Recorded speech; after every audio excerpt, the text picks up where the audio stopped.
रस्मी वफा ड्रामे की आने वाली के साथ तो बहुत ही ज़्यादा इंटरेस्टिंग होती हुई नज़र आ रही हैं। जैसे कि अब आप लोग देखने जा रहे हैं कि आखिरकार अब उसामा है जिसे समझ में आ गया कि उसने जानबूझकर अपनी ज़िंदगी में इतनी ज़्यादा मुश्किलात पैदा कर ली। हालांकि नूर ने उसे लाख बार समझाने की कोशिश की, लेकिन अब की बार वो अब तौबा कर चुका है कि अब वो किसी के भी मामलात में मुदाखलत नहीं करेगा।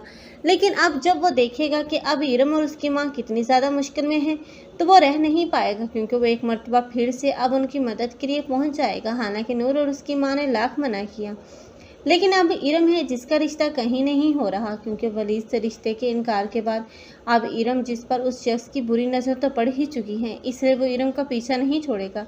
जब अब उसामा देखेगा अचानक से कि उस आदमी की नीयत में फतूर आ चुका है इरम को लेकर, तो हो सकता है कि वो उन्हें अपने घर आने की पेशकश करे। इरम तो फ़ौरन से ही मान जाएगी और अपनी माँ को भी समझाने की कोशिश करेगी कि वो ज़्यादा से ज़्यादा वक्त अब उसामा के साथ गुजार सके। लेकिन अब फुप्पो है जो कि कभी नहीं मानने वाली, क्योंकि वो नहीं चाहती कि वो उसामा को कोई भी एहसान ले। इसलिए अब उसकी वालदा ही होगी जो कि उससे बात करेगी कि अगर तुम्हें इतनी ही ज़्यादा टेंशन है तो तुम मेरी बेटी से शादी क्यों नहीं कर लेते। ऐसे में अब उसे तो नूर की भी फिक्र नहीं होगी, क्योंकि अब वो तमाम रिश्तों को देख चुकी है और समझती है कि तमाम रिश्ते ही उसके मुखालिफ हैं। लेकिन अब नूर है जिसने सबके साथ ही भला किया, सबका अच्छा करने का सोचा था, लेकिन अब वो नहीं जानती थी कि उसके साथ इतना गलत हो जाएगा। एक मर्तबा तो अब ये इरम जो कि उसामा को हासिल करने में कामयाब हो जाएगी, और उसामा जो कि नूर से मोहब्बत के दावे कर रहा था, अब वो अपनी इस ताकत से ये बात तो साबित कर ही देगा कि उसे नूर से कोई मोहब्बत नहीं।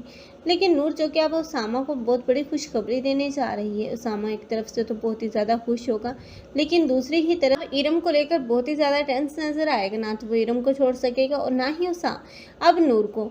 लेकिन दूसरी तरफ अलिश्बा है जिसकी शादी अब होती हुई नज़र आएगी, लेकिन इस शादी में अब अलिश्बा जो कि हो सकता है कि उसे एहसास हो जाए कि उसने अब ज़ारा के साथ कुछ ख़ास अच्छा नहीं किया, इसलिए वो ज़ारा को माफ़ कर देगी। हो सकता है कि वो ज़ारा से माफ़ी भी मांग ले, और ज़ारा जिसने कभी किसी का बुरा सोचा ही नहीं था, इसलिए वो तो अलिश्बा को फ़ौरन से माफ़ करती हुई नज़र आएगी। आप लोगों को ये ड्रामा कैसा लग रहा है कमेंट सेक्शन में अपनी कीमती राय के इज़हार लाजमी करें।